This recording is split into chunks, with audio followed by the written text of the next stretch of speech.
Hello everyone, welcome to study access.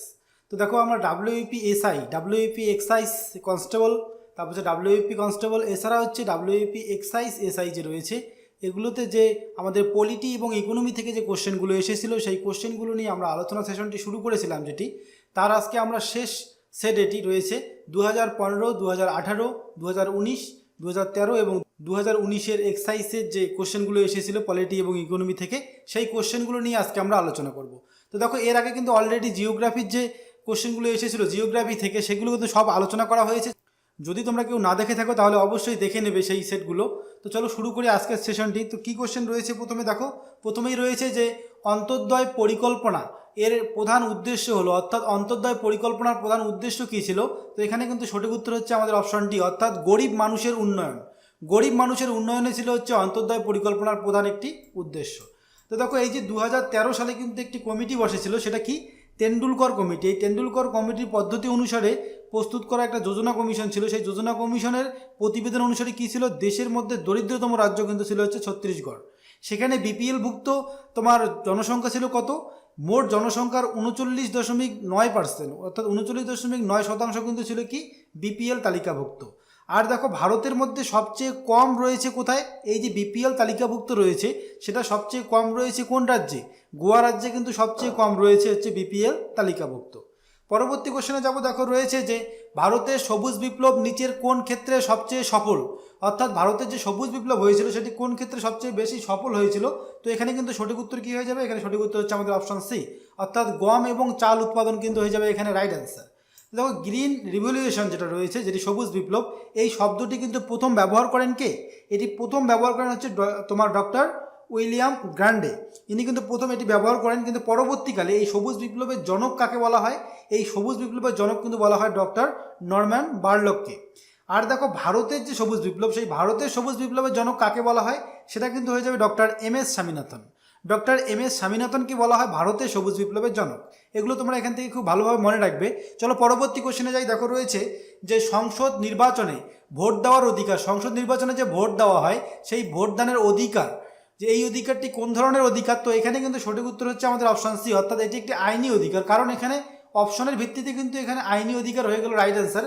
তো দেখো, এটি কিন্তু অ্যাকচুয়ালি হচ্ছে কি, এটি কিন্তু হচ্ছে সাংবিধানিক একটি অধিকার। তো এটি সাংবিধানিক অধিকার, কিন্তু এখানে অপশন নেই সাংবিধানিক অধিকার, তাই কিন্তু এখানে রাইট অ্যান্সার হয়ে গেল কি আইনি অধিকার, অপশন সি হয়ে যাচ্ছে এখানে সঠিক উত্তর।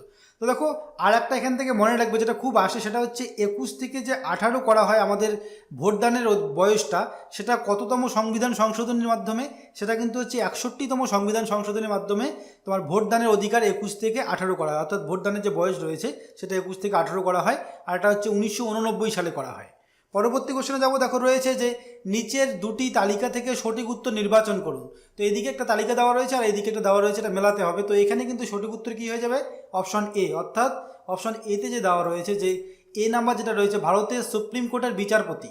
তো ভারতের সুপ্রিম কোর্টের বিচারপতি যে রয়েছেন, তো দেখো তার বয়সের ঊর্ধ্বসীমা কত রয়েছে, 65 বছর কিন্তু হয়ে যাবে এখানে। তো 1 নাম্বার এ হচ্ছে 1 নাম্বার ঠিক। তারপরে দেখো রয়েছে রাজ্যের হাইকোর্টের বিচারপতি, অর্থাৎ ভারতের যে রাজ্যের যে হাইকোর্টগুলো রয়েছে সেই হাইকোর্টের বিচারপতির বয়স সর্বোচ্চ কত হতে পারে। তো এখানে কিন্তু অপশন বি যেটা রয়েছে এটা ঠিক হবে, তার 62 বছর হয়ে যাবে সঠিক। তো এটা হবে বি, হয়ে যাবে 2। তারপরে দেখো রয়েছে ভারতের তোমার কন্ট্রোলার অ্যান্ড অডিটর জেনারেল।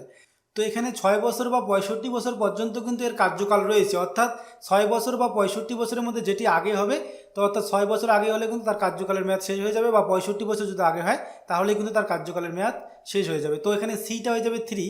তারপরে দেখো রয়েছে রাজ্যপাল। তো রাজ্যপালের যে কার্যকালের মেয়াদ সেটা কত রয়েছে, সেটা কিন্তু রয়েছে হচ্ছে 5 বছর পর্যন্ত। তাহলে 5 বছর হয়ে যাবে এখানে সঠিক। তো ডি হয়ে যাবে কি 4। তো একমাত্র অপশন এতেই এটা রয়েছে যে এ রয়েছে 1, আর বি রয়েছে 2, আর সি রয়েছে 3, আর ডি রয়েছে 4। তো অপশন এ হচ্ছে এখানে সঠিক উত্তর। পরবর্তী কোশ্চেন দেখো রয়েছে রাজ্যসভার সদস্যগণকে নির্বাচিত করেন, অর্থাৎ রাজ্যসভার সদস্যগণকে কে নির্বাচিত করেন। তো এখানে কিন্তু সঠিক উত্তর হচ্ছে আমাদের অপশন সি, অর্থাৎ বিধানসভার নির্বাচিত সদস্যগণ।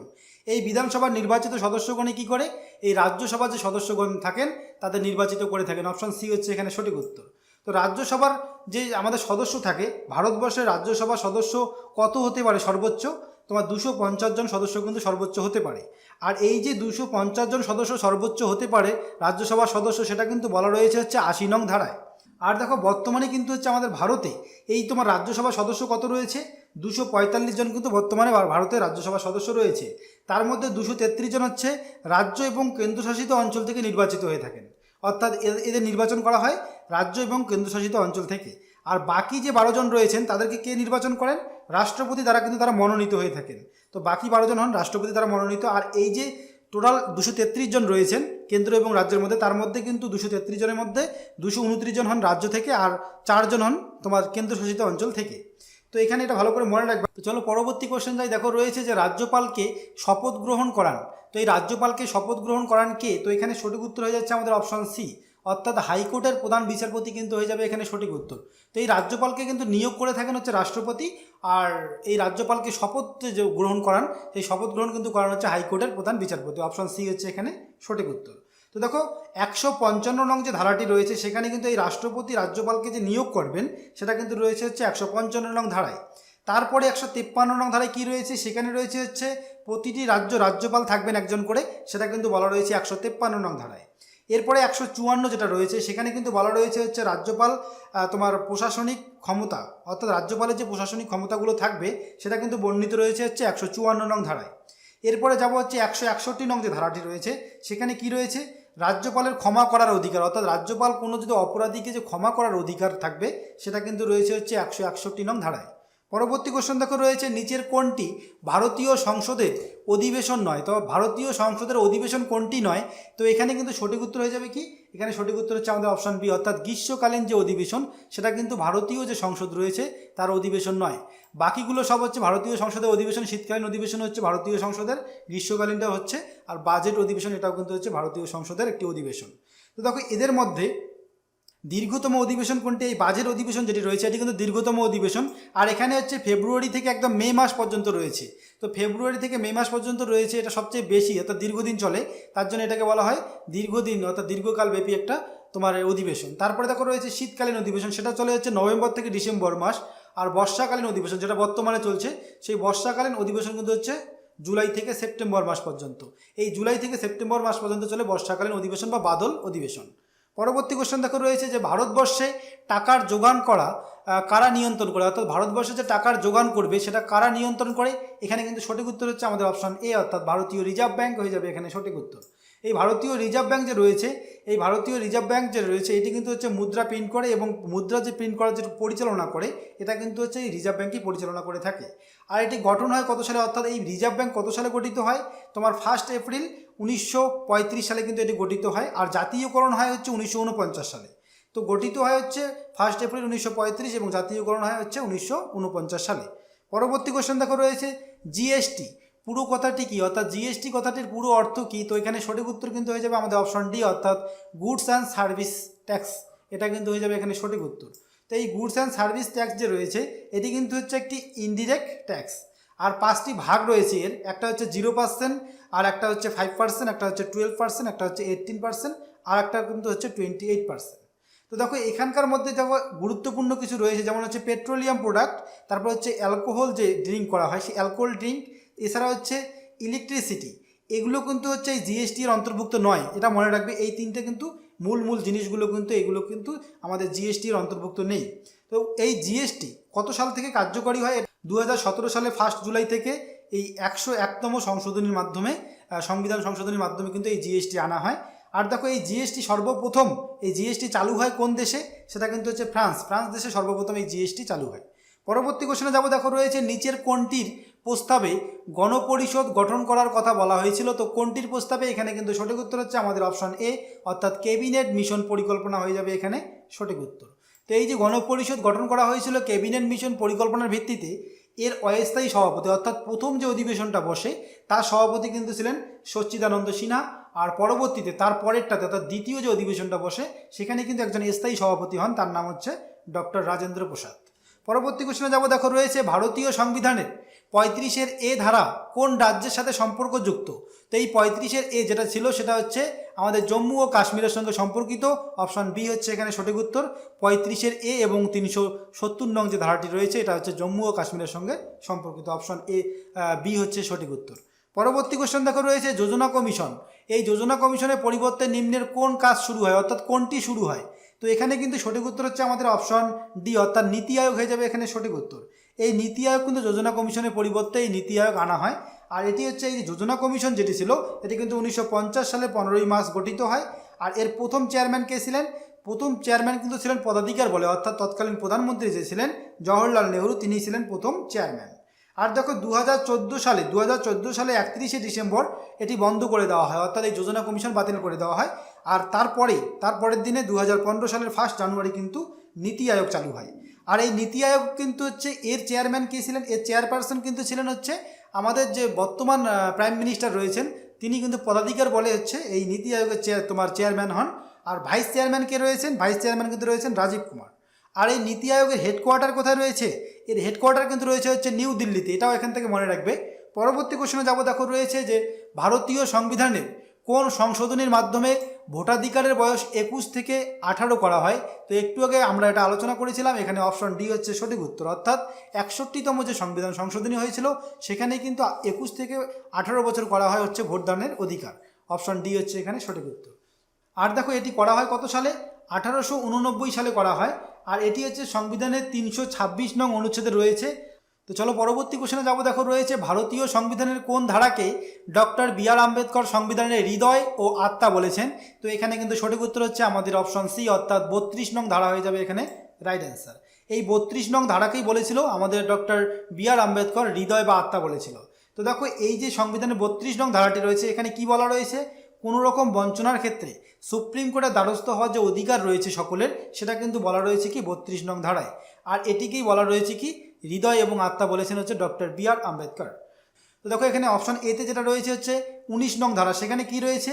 সেখানে কিন্তু রয়েছে হচ্ছে 6টি মৌলিক অধিকারের কথা উল্লেখ রয়েছে এখানে। আর অপশন বিতে রয়েছে 14 নং ধারা, সেখানে কি রয়েছে?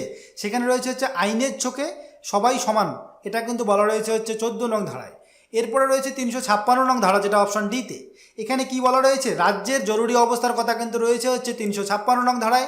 এর পরবর্তীতে যাব পরবর্তী কোশ্চেনে, দেখো রয়েছে ভারতীয় সংবিধানের কোন সংশোধনের মাধ্যমে ভারত ও বাংলাদেশের মধ্যে অঞ্চল বিনিময় হয়েছে? তো এখানে সঠিক উত্তর কী হয়ে যাবে? অপশন এ, অর্থাৎ 100তম যে সংবিধান সংশোধনী হয়েছিল সেখানে কিন্তু এটা হয়েছিল। ভারত এবং বাংলাদেশের মধ্যে কিন্তু এই ছিটমহল নিয়ে একটা সংবিধান সংশোধন হয়েছিল, সেটা হচ্ছে 100তম সংবিধান সংশোধন। অপশন এ হচ্ছে এখানে সঠিক উত্তর।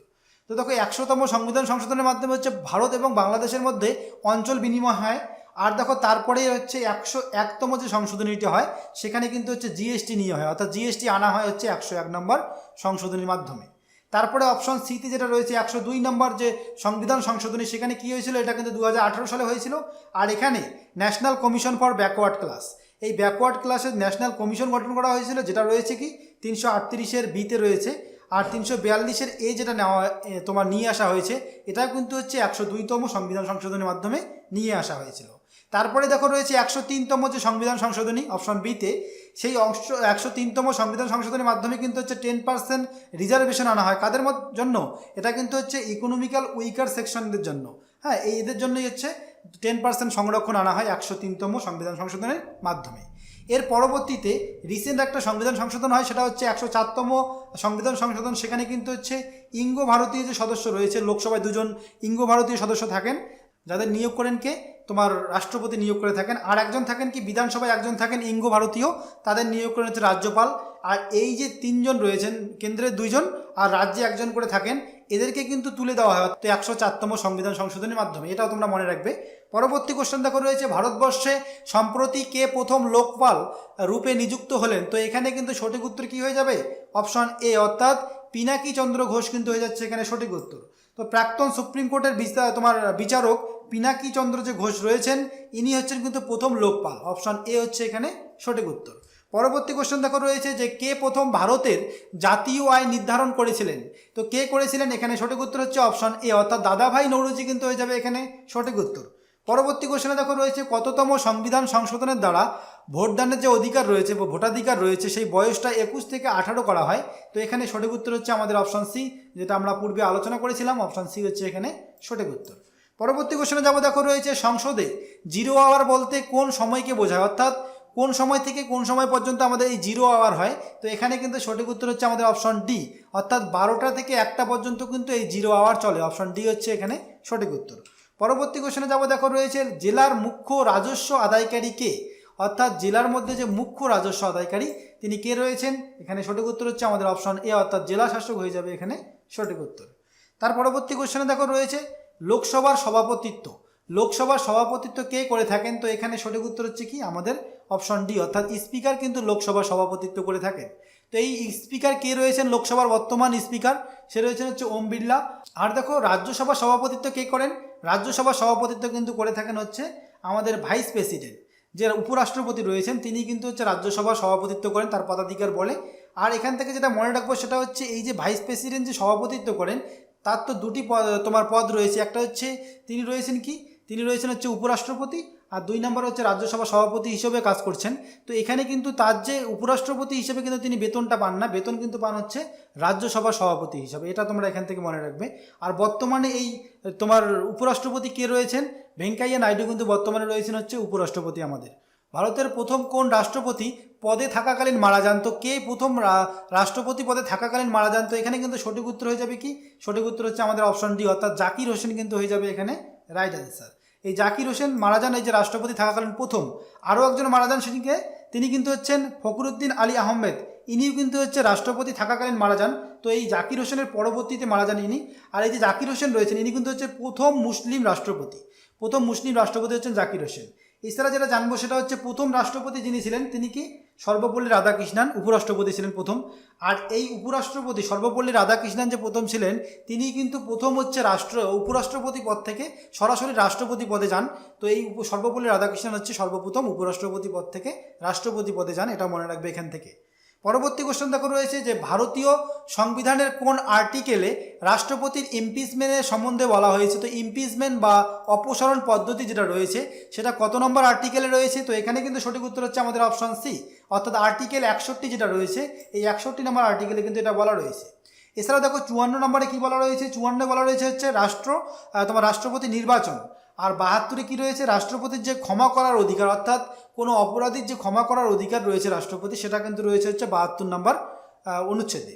পরবর্তী কোশ্চেন দেখো রয়েছে যে ভারতীয় সংবিধানের কোন ধারা হাইকোর্টগুলিকে রিট জারি করার ক্ষমতা দিয়েছে। তো এখানে সঠিক উত্তর কী হবে, অপশন ডি 226 নম্বর ধারা হয়ে যাবে এখানে সঠিক উত্তর। তো এখানে দেখো আরও কিছু ধারা রয়েছে, দেখো অপশন বিতে যেটা রয়েছে 15 নম্বর যে আর্টিকেলটা রয়েছে সেখানে কি বলা রয়েছে, ধর্ম জাতি যার লিঙ্গ বা জন্মস্থানের ভিত্তিতে ভেদাভেদ যে রয়েছে সেই ভেদাভেদ করা যাবে না, সেটা কিন্তু রয়েছে হচ্ছে 15তম অনুচ্ছেদে। পরবর্তী কোশ্চেনে যাবো, দেখো রয়েছে যে ভারতীয় সংসদ বলতে আমরা বুঝি, অর্থাৎ ভারতীয় সংসদ বলতে কি বুঝি।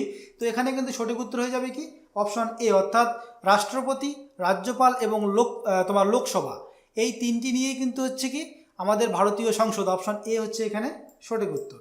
আর এটা বলা রয়েছে কত নম্বর ধারায়, তোমার 79 নং ধারা যে রয়েছে সেখানে কিন্তু বলা রয়েছে এই যে তোমার রাষ্ট্রপতি, তারপরে রাজ্যসভা এবং লোকসভা নিয়ে যে আমাদের ভারতীয় সংসদ গঠিত হয় সেটা বলা রয়েছে হচ্ছে তোমার 79 নম্বর ধারায়। তো এখানে অপশন এ হচ্ছে সঠিক উত্তর। তো বন্ধুরা আজকের ভিডিওটা এই পর্যন্তই ছিল। সম্পূর্ণ ভিডিও দেখার জন্য তোমাদের অসংখ্য ধন্যবাদ।